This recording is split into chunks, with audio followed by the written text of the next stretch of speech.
Tes.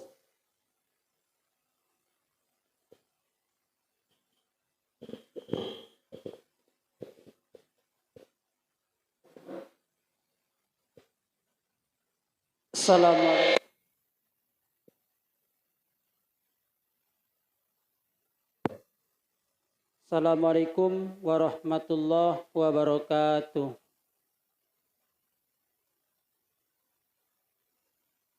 Alhamdulillahi rabbil alamin.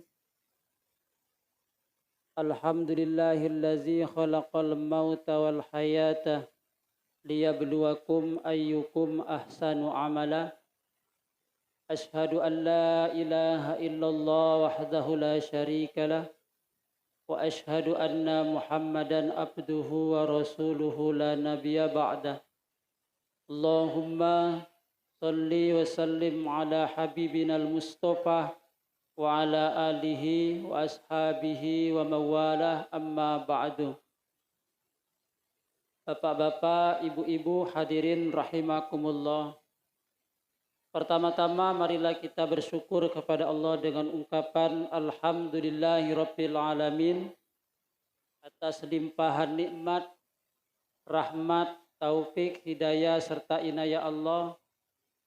Pada pagi hari ini kita dipertemukan oleh Allah Subhanahu wa taala, diberi hidayah, diberi taufik, diberi inayah, sehingga pada pagi hari ini kita masih bisa mengungkapkan rasa syukur atas nikmat kesehatan itu dengan menjalankan perintah-perintahnya. Mudah-mudahan perintah-perintah yang kita jalankan ini diterima di sisi Allah Subhanahu wa taala, dan kelak di akhirat Allah akan membalas dengan balasan yang tak kita duga-duga. Amin Allahumma amin. Salawat serta salam mudah-mudahan tetap tercurahkan pada junjungan Nabi besar Muhammad sallallahu alaihi wasallam, dan mudah-mudahan kita termasuk dari golongan umatnya yang kelak mendapatkan syafaatnya di yaumil qiyamah. Amin Allahumma amin. Bapak-bapak, ibu-ibu hadirin rahimakumullah. Rasulullah sallallahu alaihi wasallam bersabda, bismillahirrahmanirrahim, utlubul ilma minal mahdi ilal lahdi. Mencari ilmu itu kewajiban kita dari buayan seorang ibu sampai nanti ke liang lahat. Kenapa Rasulullah menyuruh kita untuk mencari ilmu sepanjang umur kita atau selama kita hidup? Tentu tidak lain Rasulullah Shallallahu Alaihi Wasallam ingin umatnya itu lebih baik daripada umat-umat yang lain. Dalam hadis yang lain Rasulullah bersabda, fadlul alim alal abid kafadlil qamar lailatal badri ala sairil kawakib. Jadi keutamaan orang-orang yang berilmu itu dibandingkan dengan orang yang beribadah. Jadi kalau ada orang berilmu dengan orang-orang yang rajin beribadah, itu perbedaannya seperti perbandingannya seperti malam bulan purnama di antara bintang-bintang yang banyak. Beda di sisi Allah, dalam pandangan Allah. Nah, kenapa kita mau diperintahkan oleh Allah melalui Rasulnya untuk belajar agar di mata Allah umat Muhammad yang terus mencari ilmu itu jelas nyata di hadapan Allah. Seperti bulan purnama di antara bintang-bintang. Luqman pernah berwasiat kepada anaknya, ya bani jalisil ulama wa zahimahum birukbataika fa innallaha subhanahu yahyal quluba binuril hikmah kama yuhyil ardo biwabilis sama. Kata Luqman kepada anaknya, wahai anakku, sering-seringlah engkau duduk bersama para ulama. Karena dengan demikian Allah akan menghidupkan hatimu seperti Allah menghidupkan tumbuhan di musim kemarau dengan turunnya air dari langit. Dengan seringnya kita duduk dalam kajian-kajian, itu Allah akan bukakan, hidupkan hati kita manakala hati itu tertutup. Atau manakala hati itu sakit, Allah akan sembuhkan hati itu. Itu keutamaan dengan orang yang duduk dengan orang-orang yang dekat dengan Allah Subhanahu wa taala dalam rangka mencari ilmu. Maka dalam hadis yang lain Rasulullah bersabda, orang yang berilmu dengan orang yang tidak berilmu itu perbandingannya, kata Rasulullah, seperti saya, kata Rasulullah, di antara para sahabat-sahabatku. Jadi di zaman Rasulullah kalau mau menemui Rasulullah itu nampak jelas. Dulu waktu ceritanya ketika Rasulullah hijrah pertama kali ke Madinah bersama Abu Bakar. Itu Abu Bakar itu duluan baru Rasulullah. Penduduk Madinah waktu itu yang belum pernah melihat Rasulullah, dikiranya Abu Bakar itu Rasulullah waktu itu. Maka disambutlah dengan sambutan kemuliaan.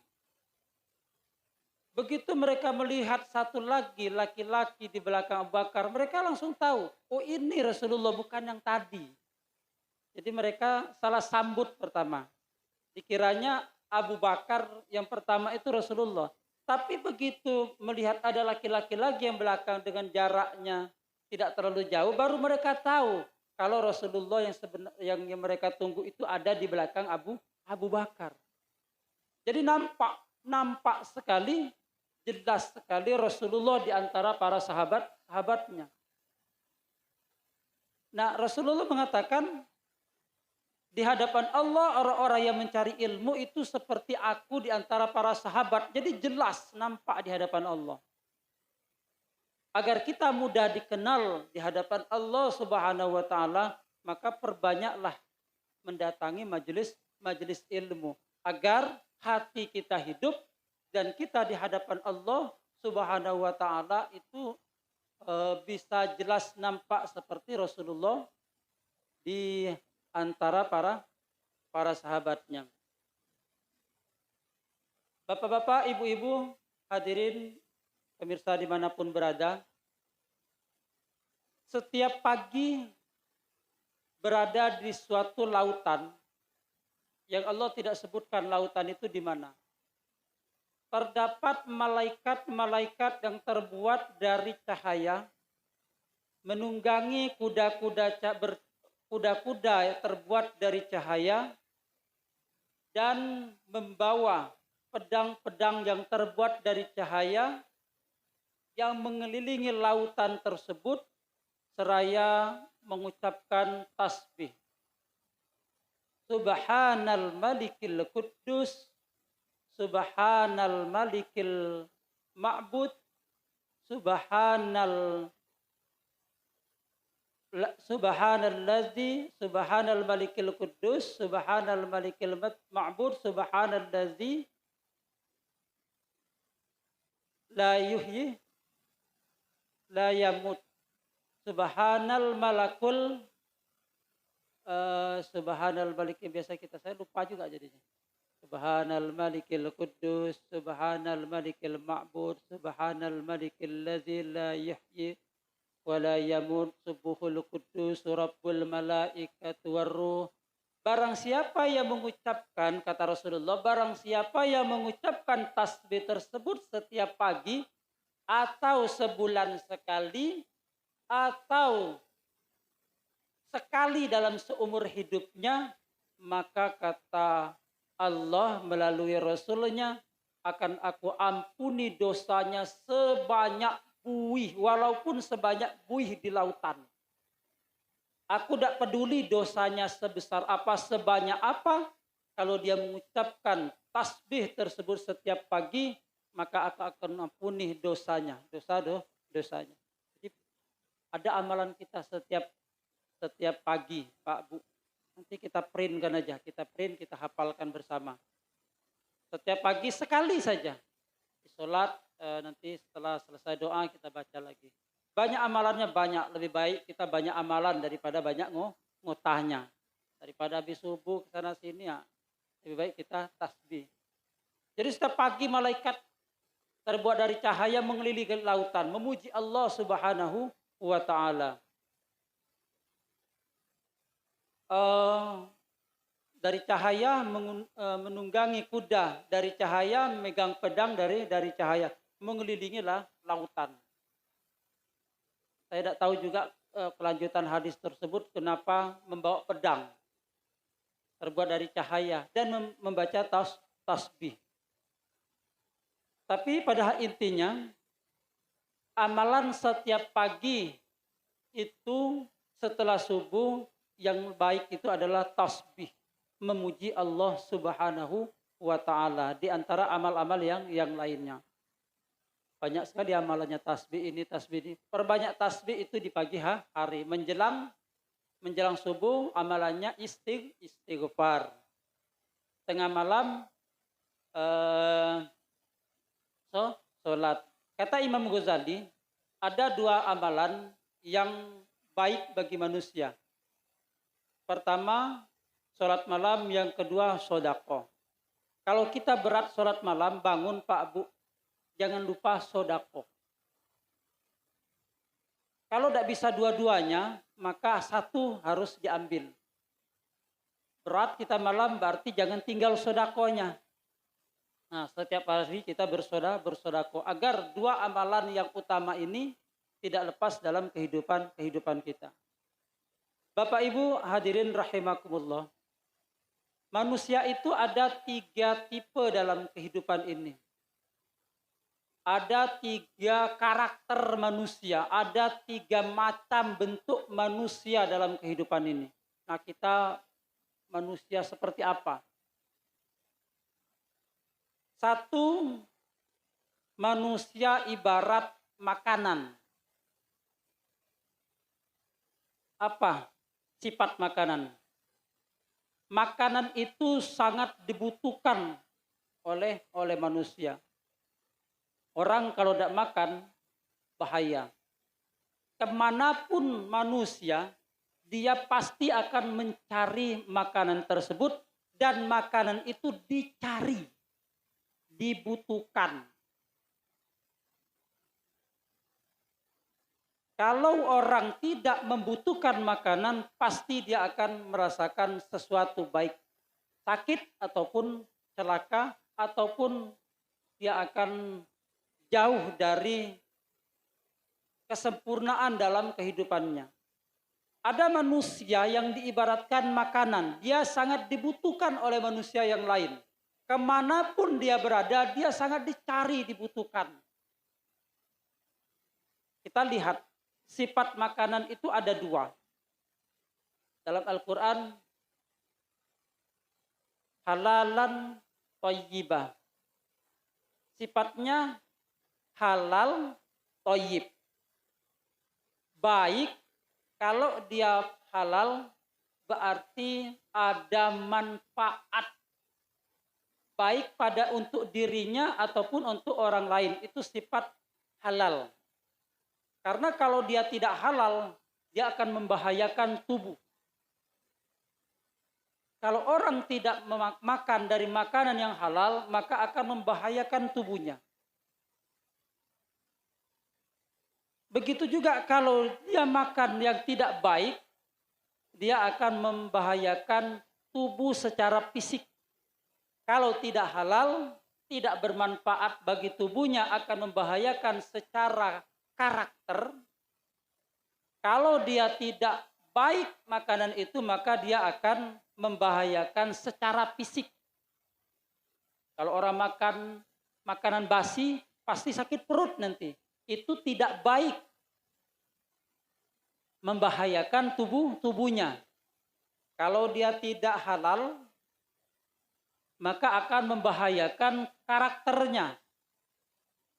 Banyak orang-orang yang karakternya berubah karena makanan haram. Contoh, orang sadar, orang sehat, begitu dia minuman beralkohol, maka dia pasti teler. Nah, sifatnya berubah, ngelantur kemana-mana. Ngomong tidak jelas. Karena dia tidak makan makanan halal. Jadi makanan itu dikatakan baik kalau memenuhi syarat 1 halal, 2 thayyibah atau baik. Nah, kalau Bapak Ibu ke Jambi sebelum bandara sebelah kanan itu ada namanya rumah makan Surabaya, halalan thayyibah. Nah, itu dijelaskan udah halal thayyibah lagi. Jadi kalau mau kemana-mana itu nyari yang jelas halalan thayyibah. Nah, kalau mau ke Bali itu nyari dulu di Google Map rumah makan Surabaya atau Wong Solo. Ah, itu pasti halalan thayyibah. Jadi kalau mau kemana-mana itu bingung-bingung, cari aja. Walaupun jauh, tapi jelas halalan thayyibah. Kenapa? Kita butuh makanan 1. Tidak membahayakan bagi diri kita. Yang kedua, itu baik untuk kesehatan kita. Halalan thayyibah itu makanan. Jadi kalau orang yang sudah memenuhi kriteria baik, kemudian bermanfaat, maka dia akan menjadi orang yang dibutuhkan oleh makhluk lain. Dalam arti kata, manusia itu manusia yang sangat bernilai di mata manusia dan bernilai di mata Allah Subhanahu wa Ta'ala. Imam Ghazali berkata, karas atau ciri orang-orang yang bernilai di mata Allah Subhanahu wa Ta'ala adalah orang yang punya prinsip hidup, apa yang ia sudah berikan kepada makhluk Allah bukan apa yang ia dapatkan. Nah, di antara ciri-ciri orang yang bernilai ataupun orang yang baik di hadapan Allah Subhanahu wa Ta'ala dalam hidupnya, dia punya prinsip. Saya ini sudah memberikan apa kepada sekitar. Saya sudah memberikan apa kepada makhluk Allah yang lainnya. Bukan apa yang saya dapatkan dari membantu orang. Kalau manusia punya prinsip seperti itu, dia punya keyakinan, saya sudah apa yang saya sudah perbuat. Dalam hidup saya ini apa yang sudah saya berikan untuk Islam. Dalam hidup saya ini apa yang sudah saya berikan kepada masyarakat sekitar. Sumbangsi apa yang sudah saya keluarkan dalam kehidupan saya sesama manusia. Bukan dia berpendapat, bukan dia berpikir, saya bantu orang itu apa yang sudah saya dapatkan. Kalau ada orang yang kehidupannya, prinsip hidupnya itu hanya ingin mendapatkan imbalan terus, maka manusia itu tidak bernilai di mata Allah Subhanahu wa Ta'ala. Allah Subhanahu wa Ta'ala berfirman, "In tansurullaha yansurkum." Prinsip hidup kita ini Pak Bu, berbuat kita baik, keluarkan kebaikan kita kepada Allah, jangan punya pikiran untuk mendapat keuntungan dari apa yang kita keluarkan. Kalau kita ingin mencari keuntungan dari apa yang kita keluarkan, keuntungannya hanya kecil di hadapan Allah. Kata Allah dalam Al-Quran, "Intang surullaha yang surkum." Kau bantu agama Allah, dah jangan kau pikirkan, pasti Allah akan bantu dirimu. Itu kita ini sudah enteng saja. Oh ini bantu, mau ini, perbuat kebaikan. Apa yang kita perlu kita keluarkan. Biarlah Allah yang akan bantu. Kadang kita ini berpikiran, oh, saya bantu kamu itu nanti kamu bisa apa dengan saya? Datang orang fakir miskin, minta bantuan. Saya bantu kamu, kamu miskin. Apa yang bisa? Yang bisa kamu bantu nanti pada saya. Padahal Allah Subhanahu wa Ta'ala menggerakkan hatinya orang tersebut ke kita, itu Allah tandanya ingin bantu kita. Allah ingin bantu kita. Andai kata kita tolak, berarti kita sudah menolak bantuan yang akan datang dari Allah Subhanahu wa Ta'ala. Jadi hati-hati Pak Bu. Kalau ada orang yang minta bantuan kepada kita dan kita punya, itu tandanya Allah ingin bantu kita. Maka bantulah orang tersebut. Intang surullaha yang surkum. Kalau ada orang yang tidak, Pak, kok tidak pernah ada orang yang mau minta bantuan ke saya. Tidak ada orang yang minta bantuan, berarti Allah tidak bantu kita. Maka keluarkan diri kita. Apa yang kita milik, bantu dan cari. Pancing bantuan Allah Subhanahu wa Ta'ala. Jangan kita diam karena kita ingin menjadi manusia yang bernilai. Manusia yang bernilai itu seperti Rasulullah. Rasulullah itu dakwah, dia tidak pernah merasa orang mencari dia, membutuhkan dia, tapi dia Rasulullah yang mencari untuk berdakwah. Hingga Rasulullah setiap hari itu kerjanya di pasar Madinah itu ada orang miskin, ada orang buta, mohon maaf, ada orang buta. Orang buta dari agama Yahudi, orang Yahudi. Terus setiap pagi Rasulullah datang memberikan makan. Tidak hanya memberi, disuapin. Bayangkan, disuapin orangnya. Orang Yahudi buta disuapin. Yang lebih parahnya lagi, orang Yahudi tadi yang disuapin Rasulullah, yang diberi sodako tiap pagi, maki-maki Rasulullah. Bayangkan, kalau bapak-bapak, ibu-ibu ada orang buta di pasar, misalnya Pak Haji Heru ngasih sodako. Oh, Pak Haji Heru itu sifatnya itu sering gini. Mungkin Pak Haji Heru besoknya tak bawain parang katanya. Kenapa? Karena kurang begitu mulianya Rasulullah, dimaki saja Rasulullah senantiasa. Ya terus, akhirnya ketika Rasulullah meninggal apa?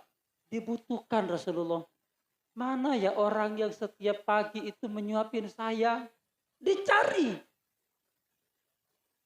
Datanglah suatu hari Abu Bakar. Datang menemui Aisyah. Wahai Aisyah, amalan apa yang Rasulullah kerjakan yang sebelum saya kerjakan? Jadi Abu Bakar ini ingin sekali meniru setiap perbuatan Rasulullah. Ketika Rasulullah meninggal, datang dia ke rumah istri Rasulullah, anaknya sendiri Aisyah. Kata Aisyah, wahai bapakku, Rasulullah itu tiap pagi dia ke pasar. Ada seorang Yahudi buta dan beliau setiap hari memberi makan kepada orang Yahudi tersebut. Berangkat Rasulullah ke sana. Sampai ke pasar, dikasih tanda oleh Aisyah, diberitahu gini-gini di tempat ini datang. Dilihatnya orang tersebut. Dikasih. Hari pertama dikasih, disuapin, mendengar caci makinya orang tadi kepada Rasulullah. Hari pertama sabar Abu Bakar. Terus berhari datang lagi, besoknya disuapin, mencaci lagi. Abu Bakar, Pak Bu, dijamin sorga, menyuapin orang Yahudi yang buta tadi dengan tangannya. Ketika mendengar cacian kepada Rasulullah, itu seakan-akan jengkel, disuapnya dengan secara paksa. Nah, itu Abu Bakar. Kalau yang pertama halus, yang kedua mungkin gitu, saya kurang tahu juga. Akhirnya bertanya si Yahudi tua tadi, engkau ini bukan orang biasanya katanya, bukan orang yang biasa yang memberi aku sedekah. Kemudian Abu Bakar berkata, iya aku ini orang biasa. Enggak, bukan. Kamu bukan orang yang biasa. Kok udah tahu kata Abu Bakar, dari mana engkau tahu kalau bukan orang biasa? Orang yang biasanya itu nyuapin saya itu lembut katanya, lemah lembut. Dengan sikapnya yang sayang. Tapi engkau kasar katanya. Lalu Abu Bakar berkata, wahai Yahudi, sesungguhnya orang yang menyuapkan engkau setiap pagi, sebenarnya dialah yang engkau hina setiap hari. Dialah Muhammad.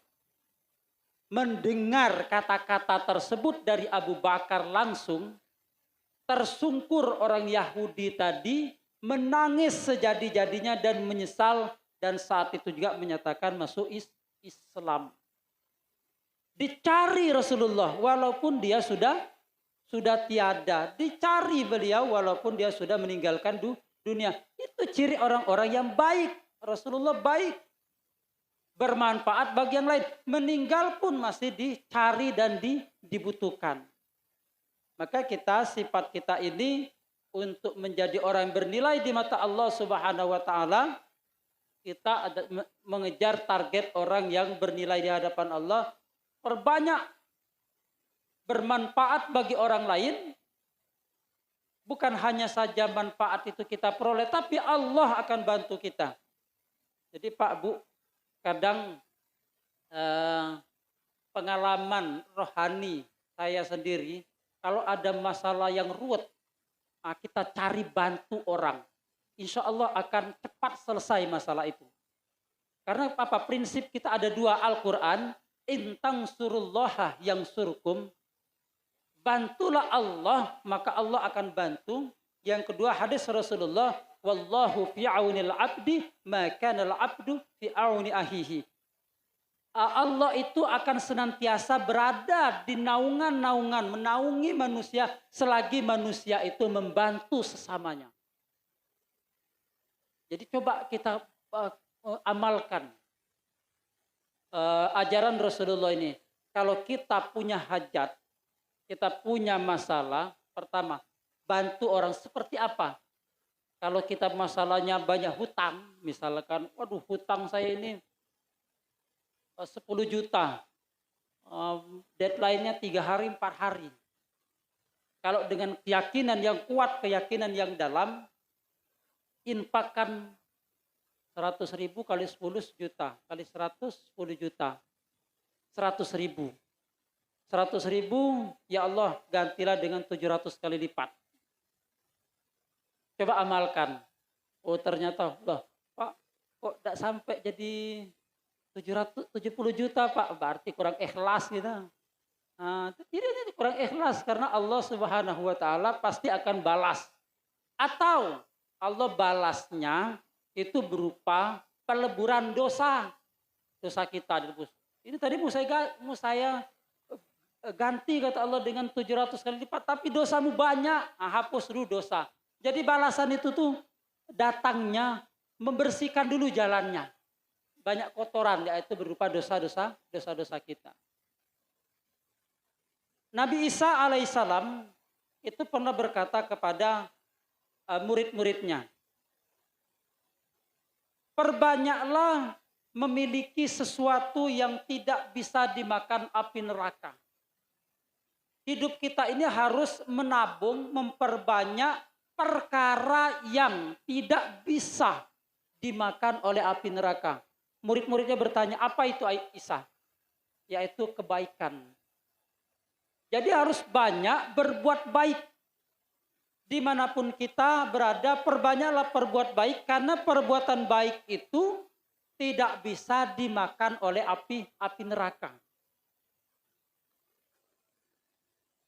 Maka kalau kita punya prinsip tadi, Pak, berbuat baik tanpa mengandalkan imbalan, biarlah Allah Subhanahu wa taala yang membalas atas kebaikan-kebaikan itu. Tidak pernah lagi kita mengungkit-ungkit kebaikan itu. Itulah sebenarnya inti daripada ibadah, beribadah kepada Allah. Jadi ihsan itu inti dari beribadah itu ihsan. Ihsan itu diantaranya sudah beribadah mengeluarkan apa yang menjadi kewajiban kita tanpa kita berpikir lagi imbalan yang kita peroleh. Maka Ibnu Athaillah As-Sakandari pernah berkata, "Kaifa tatlubul iwadu ala amalin huwa musaddiqun bihi alaika? Am kaifa tatlubul jazaa'a ala sidqin huwa muhdihi ilaika?" Apakah wajar, kata Ibnu Athaillah, engkau meminta balasan kepada Allah atas amal ibadahmu padahal Allah itu yang memberinya? Dan apakah wajar engkau meminta balasan atas keikhlasan dari ibadah yang engkau keluarkan padahal Allah itu yang memberi keikhlasannya? Artinya ini Pak Bu, agar ibadah kita ini mencapai puncaknya, agar ibadah kita ini bernilai di mata Allah, kita gunakan prinsip dalam beribadah itu seperti orang bekerja. Bapak Ibu bekerja kepada orang akan mendapatkan upah kalau pekerjaan itu ada manfaatnya bagi orang lain. Contoh, saya dapat upah bekerja dengan Pak Haji Surjono, membuatkan Pak Haji Surjono misalnya teras rumah. Saya baru berhak mendapatkan upah kalau teras itu yang saya buat sudah bermanfaat sesuai dengan yang diinginkan oleh Pak Haji Surjono.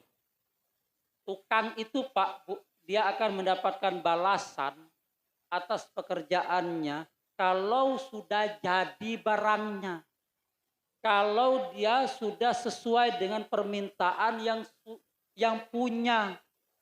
Kalau Bapak Ibu kerja dengan orang lain, belum bekerja atau asal-asalan minta upah, belum tentu dikasih orang tersebut.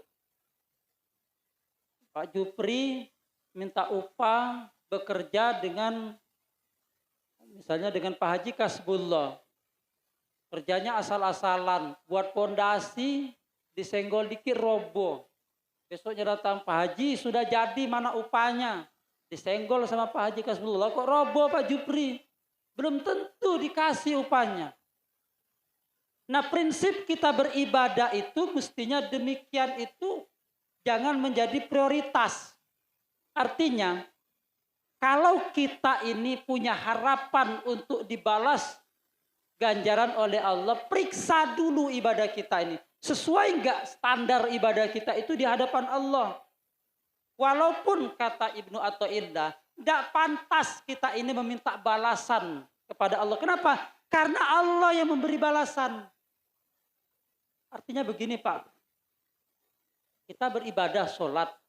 Contoh yang paling, sholat itu balasannya tidak secara materi. Kita lihat dulu sodako saja. Kita ambil contoh sodako. Kita bersodako. Sebelum kita mengeluarkan sodako, maka kita sudah mendapat iming-iming akan mendapatkan balasan dari Allah. Secara tersirat dalam kehidupan kita, balasan itu sudah menanti di hadapan kita. Allah yang akan memberikannya.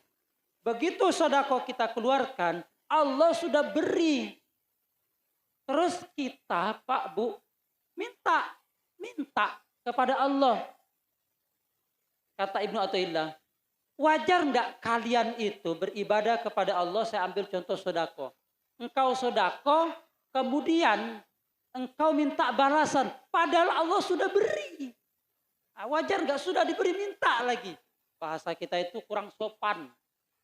Karena apa? Sebelum kita minta, Allah sudah beri balasan tersebut. Maka dalam beribadah ini kita beribadah. Jangan berharap, oh bagaimana ya nanti balasan saya dengan Allah kalau saya gini. Bagaimana kalau saya sholat subuh itu balasannya katanya lebih baik daripada dunia dan seisinya. Kalau kita berharap demikian, dalam pandangan oleh orang-orang tasawuf itu tidak sopan, kurang pantas. Kenapa? Karena Allah sudah beri. Ganjaran itu sudah Allah berikan sebelum kita minta. Jadi kalau misalkan Bapak Pak Jupri tadi bekerja dengan Pak Haji Kasbullah, sudah diberi, minta lagi. Wah, ini Pak Jupri gajinya sebulan, Pak Kasbullah minta lagi lah, ini lebihkan dikit. Itu namanya kurang etika, kurang sopan. Nah, kita dalam beribadah pun harusnya demikian. Maka tidak perlu kita berkata, mana balasan saya? Mana balasan dari ibadah yang saya berikan? Kerjakan ibadah itu, maka balasan pasti Allah akan berikan. Am kaifa tatlubul jazaa ala sidqin huwa muhdihi ilaika. Bagaimana kita menuntut balasan atas keikhlasan yang kita berikan, sementara ikhlas itu Allah yang berikan. Pak, Bu, banyak orang berbuat tidak ikhlas. Kenapa? Karena Allah tidak memberikan keikhlasan itu kepada orangnya. Kenapa ada orang yang ikhlas, ada orang yang tidak ikhlas? Yang satu orang beribadah, ikhlas. Yang satu orang beribadah tidak ikhlas. Kenapa ibadah sama tapi ada orang yang ikhlas, ada orang yang tidak ikhlas? Karena pada prinsipnya keikhlasan itu hadiah dari Allah kepada orang tersebut. Jadi kalau orang sudah ikhlas itu Pak Bu, itu sebenarnya Allah sudah memberi hadiah. Tidak banyak orang yang diberi hadiah oleh Allah. Ada orang yang sedekah, sedekahnya banyak. Ngomong ke sana sini. Itu cirinya tidak ikhlas. Dan itu bisa merusak. Ada orang yang sedekah sama nilainya, tapi dia diam. Diamnya orang yang tidak bercerita kemana-mana itu hadiah dari Allah. Dia bisa menutupi kebaikannya, itu adalah keikhlasan. Dan keikhlasan itu hadiah dari Allah. Maka beruntung orang-orang yang menjaga keikhlasannya, pada intinya dia menjaga pemberian Allah Subhanahu wa ta'ala. Bapak-bapak, ibu-ibu yang saya hormati. Yang kedua, yang tadi pertama manusia itu seperti makanan. Jadi kalau orang seperti makanan, dia sangat dibutuhkan. Bagaimana agar menjadi orang yang sangat dibutuhkan dalam kehidupan kita? Satu, harus baik. Yang kedua, bermanfaat. Perbaikilah diri kita dengan keikhlasan, dengan ibadah yang sudah kita sampaikan tadi. Perbanyaklah kita membantu orang lain, maka Allah akan membantu kita. Janganlah kita berharap dalam membantu orang, biarlah Allah yang akan membalas dari bantuan yang kita berikan. Itu langkah-langkah menjadi orang yang bernilai di hadapan Allah dan bernilai di hadapan manusia. Manusia yang paling baik yang pertama.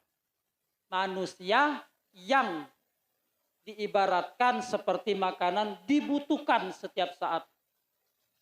Yang kedua, ada manusia itu seperti obat. Obat itu Pak Bu dibutuhkan ketika waktu-waktu tertentu saja. Kalau waktunya sakit dibutuhkan obat itu. Kalau sehat dia tidak dibutuhkan. Nah, ada manusia dibutuhkan oleh orang lain itu saat-saat tertentu. Kalau dia tidak ada manfaatnya, dia tidak dibutuhkan. Nah, manusia yang seperti ini kebanyakan manusia yang hanya mementingkan dunia saja. Dia tidak memperhatikan sifat seperti makanan yang pertama tadi halal. Dia hanya mementingkan interaksi sesama manusia. Jadi dia dibutuhkan oleh manusia saja. Orang-orang seperti ini, orang-orang yang hanya dibutuhkan sesaat itu, dia di mata Allah kurang ibadahnya. Kenapa? Karena dia dibutuhkan hanya di mata pandangan Allah saja. Di mata, mohon maaf, di pandangan manusia saja. Sosialnya bagus. Jadi cuma dilihat oleh manusia. Oh, siswi itu baik. Datang orang menuju dia. Tapi kalau yang pertama tadi Pak Bu, dia baik di mata manusia, baik di mata Allah. Jadi kalau ada orang susah Allah gerakkan ke dia. Fulan bin Fulan, kamu lagi susah, kamu datang ke Pak Haji Surjono. Ada orang kadang tidak kita kenal tiba-tiba datang. Allah yang gerakkan karena Allah memandang kita itu baik. Kita itu bermanfaat, makanya dia datangkan ke kita biar kita bantu, dan itu Allah yang gerakkan. Maka Pak Bu, kalau ada orang yang tidak kenal dengan kita datang, jangan kita usir, jangan kita berlaku kasar. Karena Allah memandang kita itu baik, bermanfaat, dan dia gerakkan manusia itu ke kita. Karena kita yang mampu membantunya. Maka kalau ada orang datang minta bantuan, sering Pak Bu, mohon maaf istilahnya, kita lihat dia lagi datang lagi, kayaknya setiap berapa bulan sekali datang terus orangnya. Jangan kita keluh, karena Allah memandang kita itu yang bermanfaat bagi dia. Sering Pak ya Bu, orang-orang datang itu minta, rutin kayaknya. Dulu alasannya, tidak apa-apa saya cerita pengalamannya jadi pelajaran kita.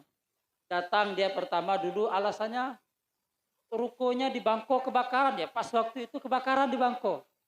Besoknya lagi datang lagi, cucunya sudah 2 bulan tidak minum susu.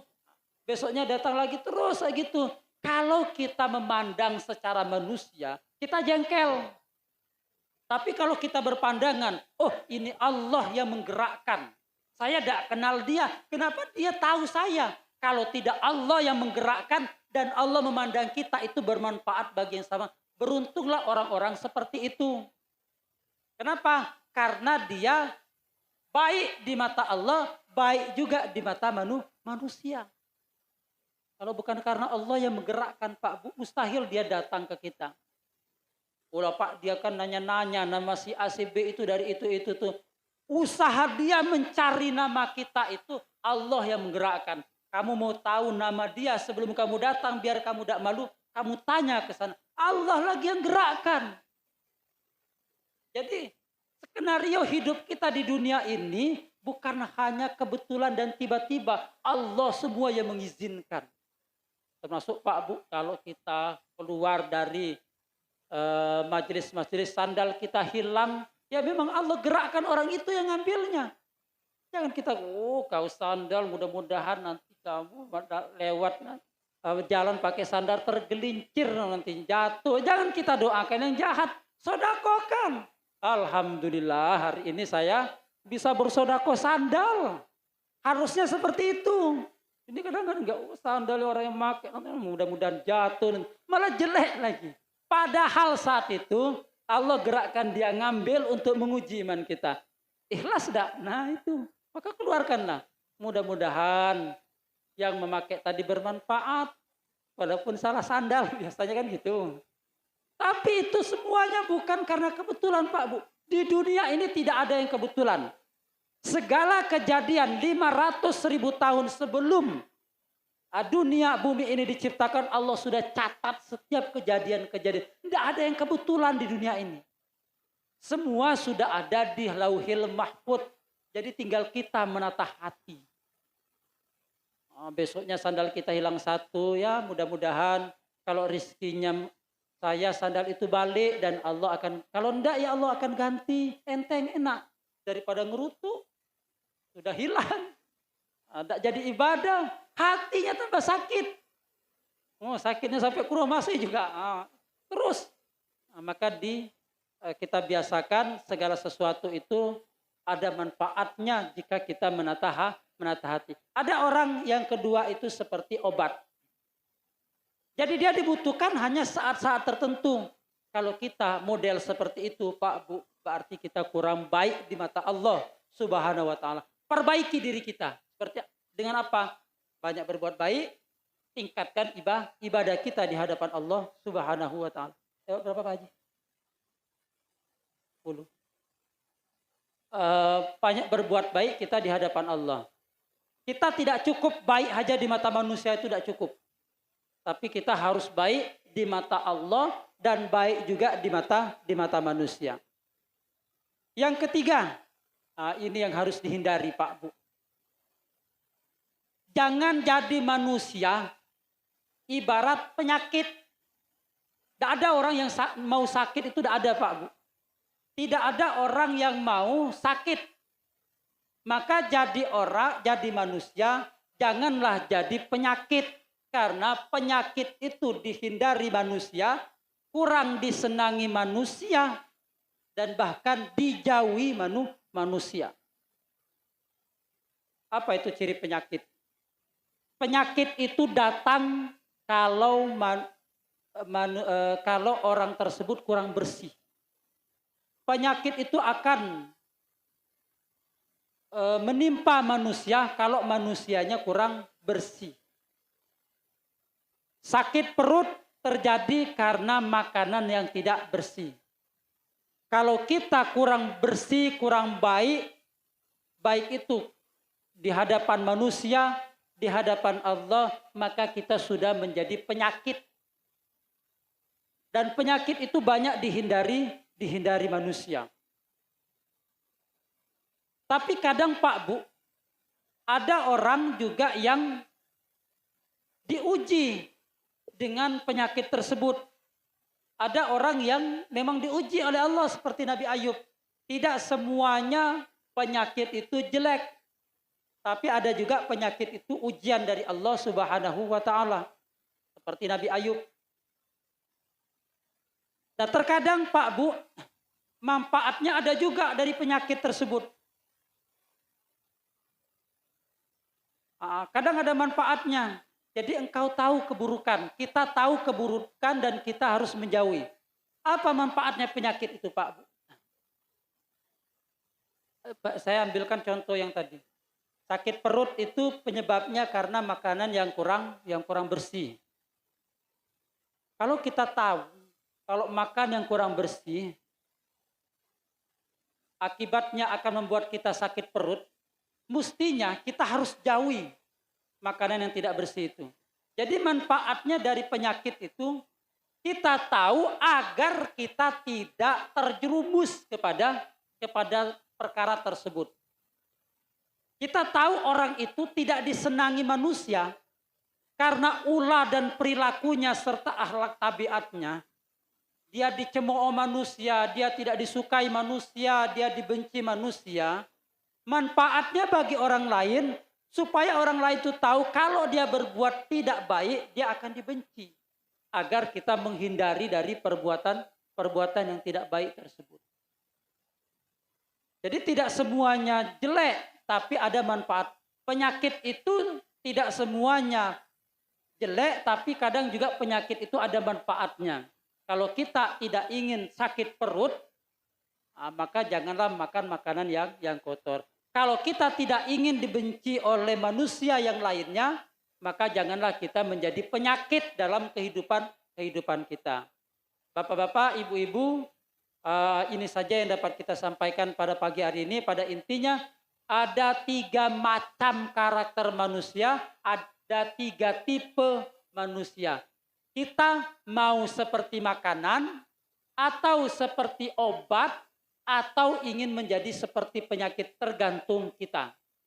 Kalau kita ingin jadi makanan, maka perbaikilah kita, dibutuhkan kita, dan di hadapan Allah kita menjadi orang termulia, bernilai di hadapan Allah. Kalau kita ingin hanya terkenal di manusia saja, maka kita seperti obat. Kurang beribadah, hanya sosial sesama manusia saja. Dan kalau bisa, janganlah jadi manusia seperti penyakit. Di mana-mana kita dicemooh, di mana-mana kita menjadi bahan gunjingan, di mana-mana kita dibenci oleh manusia, bahkan dibenci oleh makhluk Allah Subhanahu wa Ta'ala. Mudah-mudahan kita bisa mengikuti jejak para nabi dan para sahabat, menjadi seperti manusia ibarat makanan. Dibutuhkan di mana saja manusia, dan Allah senantiasa mencintai kita. Amin. Allahumma amin. Sebelum kita tutup, marilah kita berdoa kepada Allah. Mudah-mudahan Allah Subhanahu wa Ta'ala mengangkat segala penyakit kita, terkhusus kepada Bapak Ibu yang bersodako pada pagi hari ini, baik sodako makanan ataupun sodako untuk lembaga pendidikan kita. Allah angkat penyakit-penyakitnya, Allah mudahkan segala urusannya, Allah ganti dengan ganti yang berlipat ganda, dan Allah ridhoi serta Allah terima dan mendapatkan balasannya di yaumil qiyamah. Ala hadhihi niyati sholihah al-Fatihah. A'udzubillahi minasyaitonir rajim. Bismillahirrahmanirrahim. Alhamdulillahirabbil alamin. Arrahmanir rahim. Maliki yaumiddin. Iyyaka na'budu wa iyyaka nasta'in. Ihdinas siratal mustaqim. Siratal ladzina an'amta 'alaihim ghairil maghdubi 'alaihim waladdallin. Amin. Rabbana taqabbal minna salatana wa siyamana wa ruku'ana wa sujudana wa ta'limuna wa tasaddaqana innaka anta muqabbilu kulli amrin ya arhamar rahimin. Amin amin ya rabbal alamin. Kurang lebih mohon maaf. Akhirul kalam. Assalamualaikum warahmatullahi wabarakatuh.